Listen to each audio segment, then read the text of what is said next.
Good afternoon, everybody. Thank you for joining us here today. We have the CEO and Managing Director of Metro Mining, Mr. Simon Wensley, fresh back from his trip to China, who's going to give us an update on the quarterly report, which has got some great figures in it and a bit of an outlook going forward. I'm going to hand it over to Simon and we'll have some questions at the end. Take it away, Simon. Thanks, Peter. Hello to everybody, wherever you are. Look, last week we put out the Q2 report for Metro. I think importantly from my point of view and my team's point of view is that we're finally seeing the result of all of the time and effort and investment that we've made over the last 12 to 18 months, from all the way from the sales side, the investment in plant and equipment, and as well as the culture and effort of everybody on site is starting to flow through to the results and the bottom line. So exceptionally pleasing quarter results.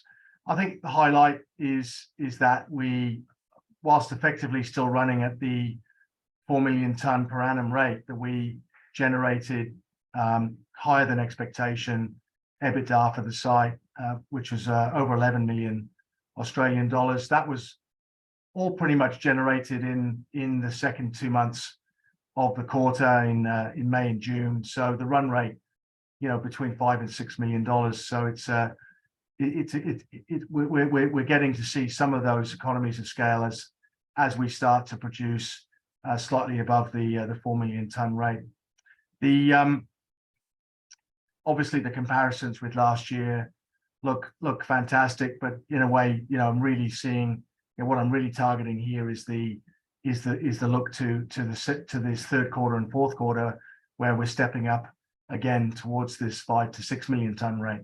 So to the target sales, and we're on track for the 4.5 to 5 million tonne offtake for this year, and that will underpin those significantly improved returns from the company.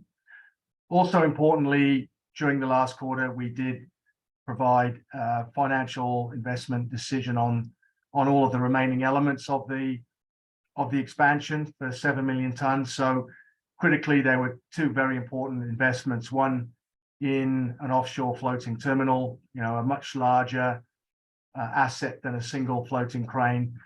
So that was put in place with the funds that we raised in the first quarter with the Nabari loan, and the other aspect of that was the screening plant. So both of those are now in train and on target to be sort of in place by depending on when on the schedule, by the end of this year and going into next year, ready for the 2024 season.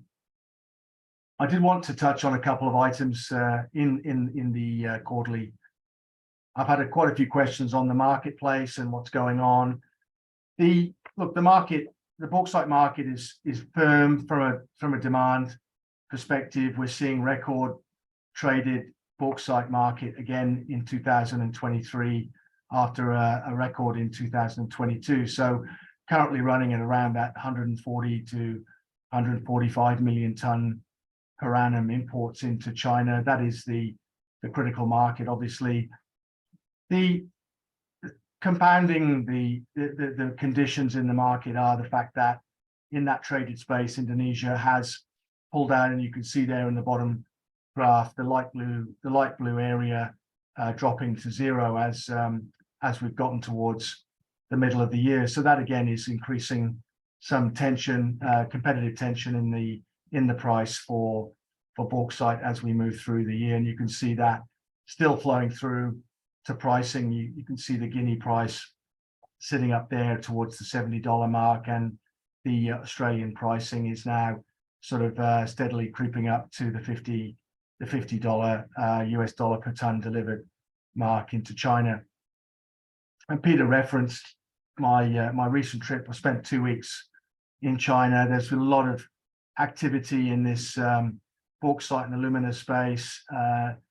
Obviously, everybody in China understands that aluminium is a critical metal in underpinning the move towards the lower carbon economy. And so there's a lot of investment going on in that space. The EVs, China is the biggest producer of EVs in the world, and the batteries that go with that. So, aluminium is an absolutely critical of a critical importance to that industry, and you can see that flowing through into the investments that are being made there. So indeed, we got a lot of interest, a lot of people looking to see how much more volume we can produce, and that was one of the factors why we wanted to fast track and the expansion and make those investments based on that additional debt that we took down in the first and second quarter. So it's a very positive environment. We just need to see the aluminium price start to rise again, and I think that creates a lot more space for the bauxite price to rise. The operating numbers are very solid. We're seeing sort of obviously increased revenues per ton flowing through at the top, reflecting that price environment. That'll continue to evolve slowly as we move through the quarters and our contract structures evolve.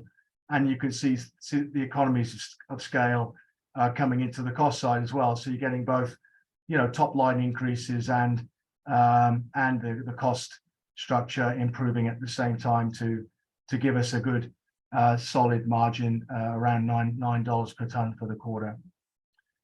That's been driven at the site level by a lot more consistency. So trying to remove variability from equipment availability and to utilize that with increased throughput. So you can see at the screens, the graph I put in the Q2 report there shows how much better availability we've been getting out of our screens versus the same time last year. And you can see then that flowing through to output, both from a mining perspective and the shipping perspective. So given the variability, the removal of variability, we're seeing much more consistent output, and we can see that's been steadily growing through from April when we restarted through to May and June, where we've seen very, very positive outcomes, roughly between that sort of 15 to 18,000 tons per day, which is above significantly above where we had budgeted. So look, I think that's basically where we're at the moment. The cash flow is shown at the back of the Q2 forecast. So I'm happy to take any questions about where we're at with the project. Thanks, Simon. I think most shareholders will be pretty happy with the last 6 months. There's been a lot of achievements and some milestones covered. What do you see the elements of the mining and shipping operations that have contributed to your ability to achieve this record productivity? And in particular, what sort of challenges have you found and been able to meet, which are worth talking about? I think the biggest single change, Peter, is the focus on maintenance and the ability to get those availabilities in all parts of our flow sheet, right the way from our mining equipment and our trucks and trailers. Been a lot of focus on the mobile equipment with additional new trucks coming in on top of that. The screens and the bauxite loading facility have also had a significant amount of money put into them from a maintenance perspective in advance of this year through the wet season, and we're seeing how that's performing. And indeed, we're seeing a more consistent performance from our transshipping contractors as well, seeing excellent output from the single floating crane. So all the way through the flow sheet, I think we've seen a focus on maintenance and then a focus on consistency, which gives us those outcomes. The bauxite market strength has returned to or exceeded 2015-2016 levels. What clarity do you have around the market supply-demand outlook for the next 12 months or more, and how is Metro positioned to meet customer requirements? Yeah, as I mentioned in the summary, Peter, look, the traded market, well, maybe I should start with domestic market in China. I mean, it's obvious now that supply is being constrained out of the domestic bauxite mining sector in China for a number of reasons. Both the quality of the reserves and resources is dropping away, transport costs are increasing, and there's a much greater focus on safety and environmental aspects. And so you're seeing a constriction and a restriction of supply, and that's been predicted for the last few years, and you can see it starting to play out. There are a lot of refineries there now that used to take domestic bauxite that can't access the bauxite that it needs, and they are switching to imported bauxite, and that's very much playing into the hands of Metro because of the technology used to treat the domestic bauxite is quite suitable for taking Metro bauxite. And then there are new refineries being built, or being expanded and refurbished, particularly on the coast, and that's where the new demand is going to come from. So again, I got a very good sense of those projects on my visit. Actually went to see a couple of them and their promoters. And so, there are obviously project timelines in here, but certainly the way that China builds its industrial base, I'm very confident that that's about to flow through. So we are going to see another step up in demand for imported bauxite over the next sort of 12 to 18 months from those projects that are getting built on the coast. That's a good lead into the next question, and I've had a couple here regarding the Bauxite Hills ore body. What can you tell us about the life of mining operations there, the grade and scale comparison with other bauxite producers? The Metro ore body, the most important part of the bauxite is the alumina content. So that's the molecule that contains the aluminium that eventually makes it into the metal. We have a very high alumina content. So the bauxite mined from the Weipa Plateau is a greater than 50% alumina content.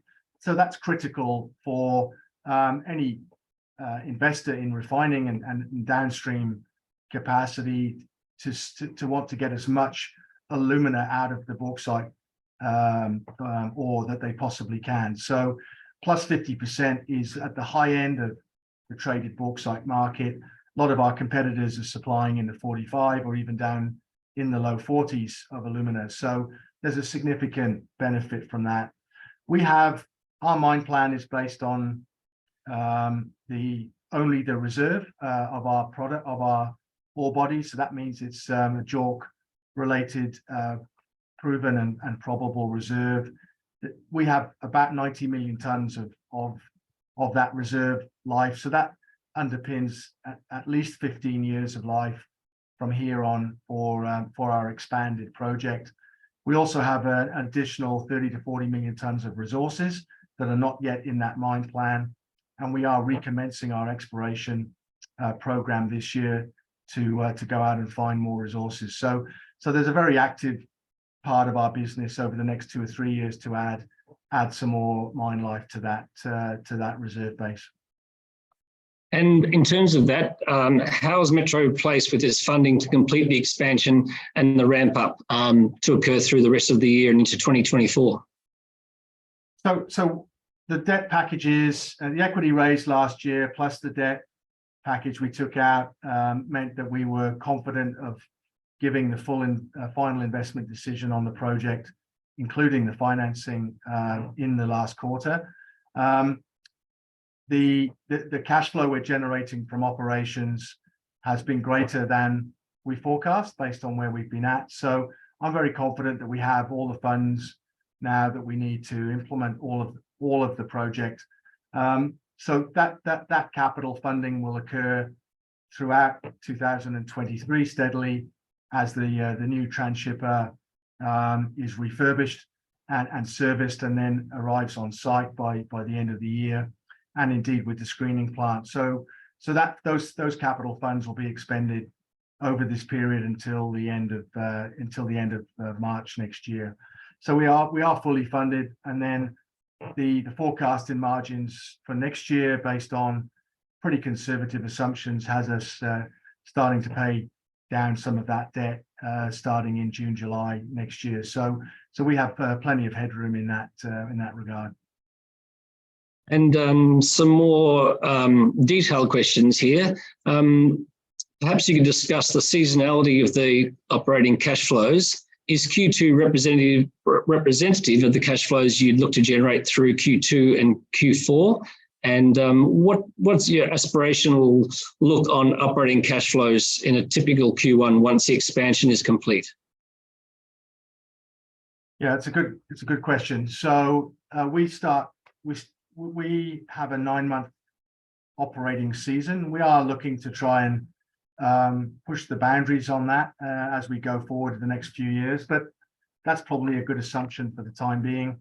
April is normally a startup month, so we don't normally expect to make much cash in April, and we didn't this year, so that's probably a fairly normal outcome. So the bulk of the cash flow then comes in the remaining 8 months. So as I said, most of that EBITDA for the last quarter came in May and June.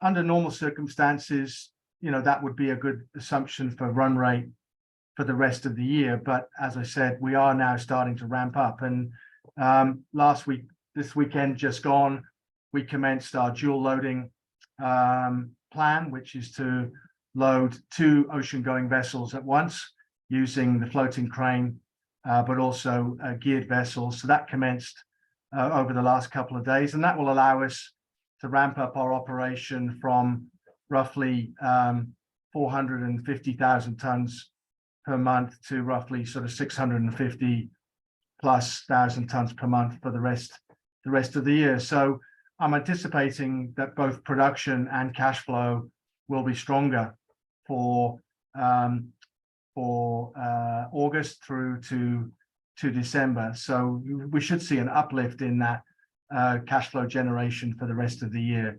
We then have our off season in January, February, and March, which is important for us this year, as we're going to be finalizing the implementation of the expansion so that we're ready for the start again in end of March, beginning of April next year. And with the outlook looking pretty optimistic given recent efficiencies and the expansion, how does the company see its balance sheet and gearing levels looking going forward? What's your plan for that? Yeah, so the cash flow we generated in Q2 this year, we were also able to pay off some of the existing debt. So we paid off roughly 2.5 plus the interest, accrued interest on some of that debt. So we're already starting to look at that gearing. As I said, this is a growth year, so we don't anticipate, or 12 months from now, we don't anticipate paying down much of the debt in that space, as we're basically still expending capital. But as I mentioned, we are forecasting sufficient cash flows to start paying down principal as planned in June, July next year. So from that perspective, the gearing will start to come down in that period. The Nabari loan doesn't start to get principal repaid until 2025. So we've got quite some time yet to build a cash balance to be able to pay that down. And Simon, to increase quality, will Metro shift from DSO bauxite to washed bauxite? And is there a premium for that product? Look, it's a project that's under consideration. Obviously, strategy suggests you should always try and move up the quality continuum, but there are also significant costs to doing that, both capital and operating costs. So we're going to continue to study a beneficiation option at Bauxite Hills. It's not clear to me that the benefit outweighs the cost at this point, so we're going to continue to look at that option.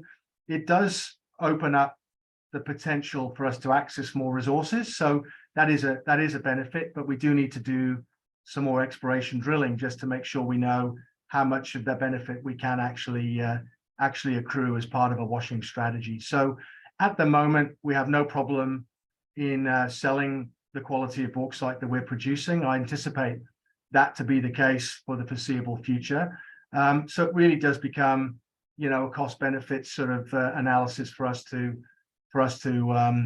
put in place. And right now, from a capital perspective, I wouldn't, I'm not intending to add to the debt position to be able to do that. So I'd like to see us pay down a fair bit of that debt before we contemplate any further addition. Terrific. Thank you, Simon. Thanks for a good comprehensive overview, and we're looking forward to seeing how things roll out from here. We've covered most of the questions. If anybody wants one specifically answered, please send them through to peter@nwrcommunications.com.au. Thank everybody for joining us here today, and thanks for your time as well, Simon. A pleasure. Thank you.